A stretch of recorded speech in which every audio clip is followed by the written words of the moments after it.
akan menjelaskan cara fungsi kapiler. Pertama, yaitu mencuci tangan terlebih dahulu untuk memeriksa, lalu memakai alat pelindung diri seperti misalnya sarung tangan. Selanjutnya, pada pasien, pilih tangan pasien, jari-jari yang akan dipakai yaitu jari ketiga ataupun jari keempat. Nah, jari yang akan diperiksa itu di massage dulu terlebih dahulu, lalu selanjutnya dibersihkan menggunakan kapas alkohol. Setelah dibersihkan menggunakan kapas alkohol, siapkan lancet untuk menusuk di bagian lateral dari jari tersebut. Ditusuknya tegak lurus di sini. Setelah ditusuk, darah pertama yang keluar itu harus diusap menggunakan tisu ataupun kapas kering. Lalu selanjutnya, darah selanjutnya itu yang akan dipakai untuk pemeriksaan. Untuk fungsi kapiler, tempat-tempat yang bisa dipakai untuk pemeriksaan adalah jari-jari tangan, yaitu jari ketiga dan keempat, dan juga untuk kaki di bagian jempol, dan di ujung jempol kaki, dan di bagian lateral dari tumit. Lalu juga pada anak bisa di bagian daun telinga. Saya akan menjelaskan tentang hapusan darah tepi. Untuk alat dan bahannya, itu ada metanol, yang berfungsi sebagai fiksasi untuk preparatnya, dan juga untuk pewarnaannya bisa menggunakan bright ataupun dimsa. Dua ini kita bisa pilih salah satunya. Lalu disediakan juga objek glass dan cover glass.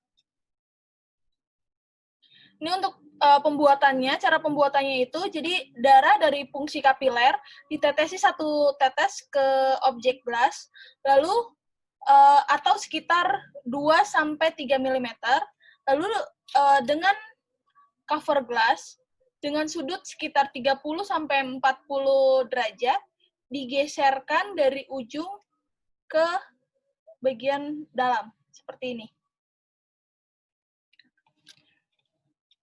Lalu, setelah didorong itu, usahakan sediaannya semakin ke belakang itu adalah semakin tipis agar eritrosit tidak banyak yang menempel.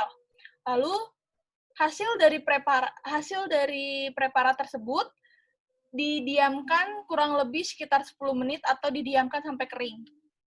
Selanjutnya, jika ingin dilakukan pewarnaan, pertama untuk pewarnaan bright dulu. Jadi setelah preparat itu terbentuk, ditetesi larutan dari metanol absolut yang berfungsi agar preparat tersebut diam di tempat atau sebagai fiksasinya. Lalu selanjutnya, teteskan cat warna white sekitar kurang lebih 2 sampai ditetesin, itu sekitar 2-7 menit, tergantung seberapa lama dia mulai mengering, tapi jangan sampai kering, karena kalau misalnya terlalu kering, nanti dia susah untuk dibersihkan. Lalu setelah itu, teteskan larutan buffer sekitar kurang lebih 10 menit, lalu setelah itu dicuci dengan air mengalir. Lalu dikeringkan dengan posisi yang vertikal seperti ini.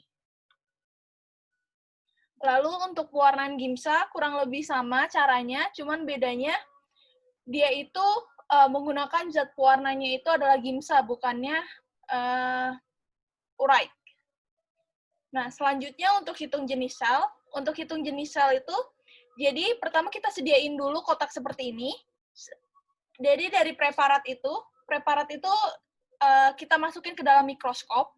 Di mikroskop itu nanti kondensornya itu harus dinaikkan dan diafragmanya itu harus dibuka agar cahayanya itu lebih terang. Nah, kita lihat dari satu lapang pandang itu, berapakah jumlah dari leukosit yang timbul. Jadi, basofil, eosinofil, batang, segmen, limfosit, dan monosit itu berapa banyak yang ada di satu lapang pandang tersebut. Nah, pada satu lapang pandang tersebut, kita masukin itu pertama di kolom nomor 1. Nah, di kolom nomor 1, itu dia jumlah selnya itu maksimal adalah 10. Dan itu juga berlaku untuk kolom selanjutnya sampai kolom ke-10.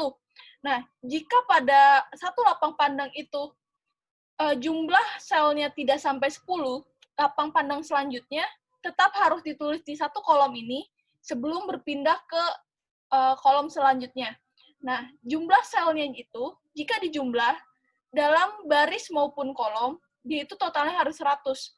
Jika kurang dari 100, berarti itu ada kesalahan, dan kita dilakukan pemeriksaan ulang. Ya, terima kasih.